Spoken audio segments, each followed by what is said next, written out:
She took the lead, took the political responsibility for the necessary transformation of our health system. She is a leader and friend and one of the most courageous politicians of her generation. Please give a very special Progressive Democrat Conference welcome to the Minister for Health, Mary Harney.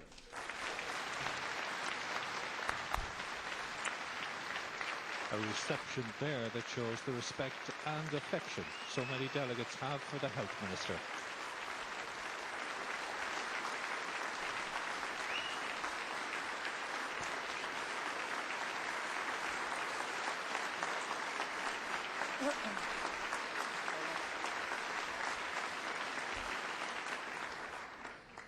Thank you very much, delegates, for that very warm reception here in Wexford. It's my very pleasant duty to also welcome to the Progressive Democrats annual conference Anne Neitz, President of the ELDR and a member of the European Parliament. We are indeed extremely grateful to her for spending this weekend with us here in Wexford. As a fellow Liberal, we're always pleased to interact and engage with Liberals from other European countries.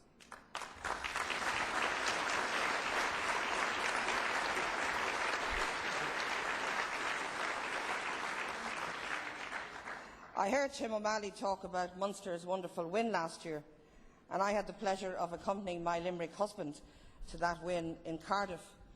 And I said when I had the honour of presenting the Munster team with the Person of the Year award last year that I never got so much pleasure from so many men all at once.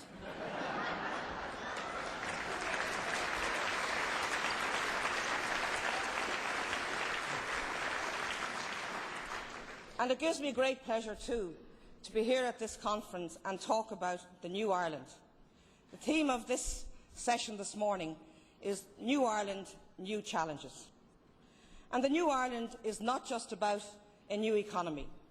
Yes, our economy has transformed. But the New Ireland is about a new confidence, a new forward-thinking attitude, a new openness, a new richness. It's about appreciating diversity. It's about acknowledging different traditions.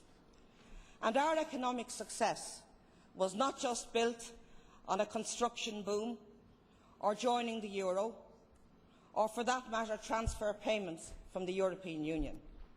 Our economic success was not built either on finding gold somewhere off the shores of this country. Mind you, if we had, there would be some people that wouldn't want us to bring it on shore. But,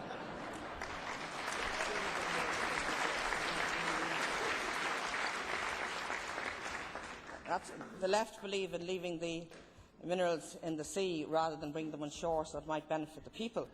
But all over the world, people have come to this country to see how did this small place, that was for so long associated with economic deprivation and emigration, how is it transformed? And we should feel very proud that so many want to learn from our economic success.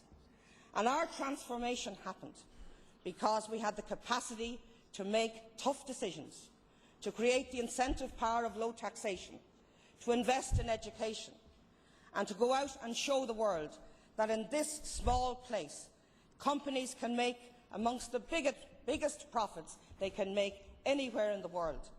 And more than that, Irish companies too have been able to start and grow and internationalise themselves very early in their development. Ireland, fellow delegates, is the most globalised country in the world today. By that I mean we trade more per capita than any other country. No country is more susceptible to global markets than we are, and no country has to constantly review and examine itself more than Ireland has. The new Ireland of today is an Ireland where young people can get amongst the best jobs that they can get anywhere in the world, here in their own country. The new Ireland is a place where people don't have to suppress their political views, their sexual orientation, their art, or any views at all. It's an inclusive place. The new Ireland is a place where women can stay in the workforce and rise right to the top of their careers if they choose to do so. Remember the old Ireland. If you were a public servant and a woman, you had to resign if you got married. Just think of how crazy that was, and it wasn't that long ago. So when I drove down to Wexford yesterday and I saw a poster that asked me, besides the grammatical error, but are you happy? I could do with a few English teachers in that party. I say yes, I'm a hell of a lot happier in the new Ireland than I was in the Ireland of mass unemployment, mass emigration, double-digit inflation, double-digit interest rates, negative growth. That's the Ireland that we were all unhappy with, and that's the Ireland that we have to leave behind.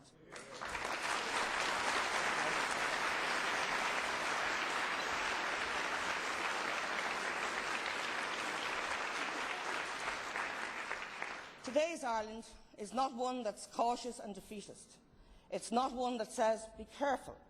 Rather, it's one that says, go for it. Take a chance, take the risk. I think there are three things we need to do if we want to continue to succeed. And for me, it's not about new challenges, it's about the continuing challenge. The continuing challenge of economic success. Because as every business person here knows, being successful today does not guarantee success tomorrow.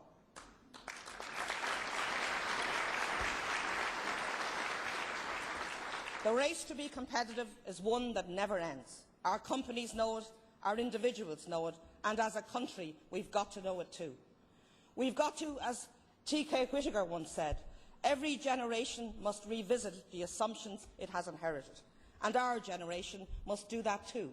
The tools that worked to take us to the Ireland we have today will no longer be enough tomorrow. We've got to move up our game like any good football team knows. And what does that actually mean? Firstly, it means in the context of the economy, we've got to continue with the prudent management of our public finances. It's not a question of spending and spending and spending, and it's not a question of driving taxes down more than is necessary either. We've got to have a tax and spending policy within a framework that is prudent and sensible. And when I was travelling in my car last Saturday and I heard the leader of the Labour Party talk about the tax reduction, it reminded me of something Michael McDougall, if he said tonight he was going to nationalise the banks. Would anyone believe him? Would he have credibility? Well, that's the sort of status I would give Labour's recent conversion to tax reductions, but I do welcome it. I welcome the fact that they acknowledge that tax rates are important and that tax rates do influence behaviour and that people are entitled to take home more of what they earn and make decisions about how they spend it and not have the government make the decisions for them.